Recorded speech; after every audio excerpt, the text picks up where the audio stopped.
Defensivamente Morel respondía, la cambia Fernández. Pelotas para Martínez, espera Auche, espera Acuña. Tocas para Castro, viene Castro arriba, espera Acuña, busca Auche, de cabeza responde Núñez, de zurda, ¡golazo! ¡Gol!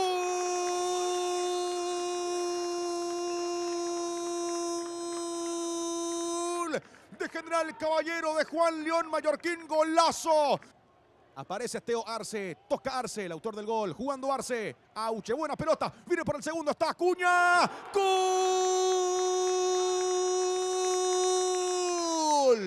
¡Gol!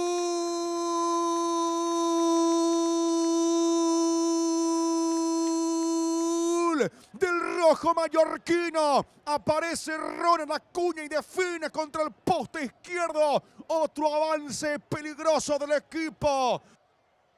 Fernando Benítez, atrás para Castro. Mala salida de Castro y viene Valdés, viene Hugo. Valdés, punteó Valdés, buen toque, el disparo. ¡Gol!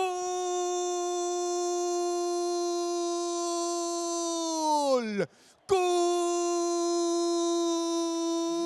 De Tacuarí aparece Fernando Cáceres. Descuenta error en la salida. Valdés que la toma. Acuña. Roba Vera, cambia Vera, sigue el fútbol. Viene Arce por el tercero, General Caballero. Arce encara, Arce es muy rápido. Arce, Acuña. ¡Gol! ¡Gol!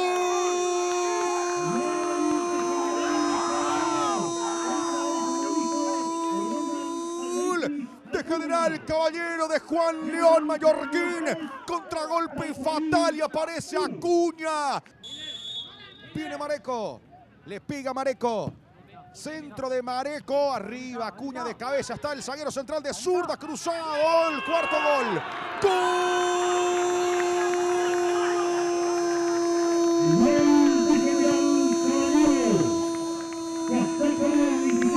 ¡Bobadilla! El cuarto tanto de General Caballero de Juan León Mallorquín. El pase fue del zaguero Barreta por el medio. Y Héctor Bobadilla.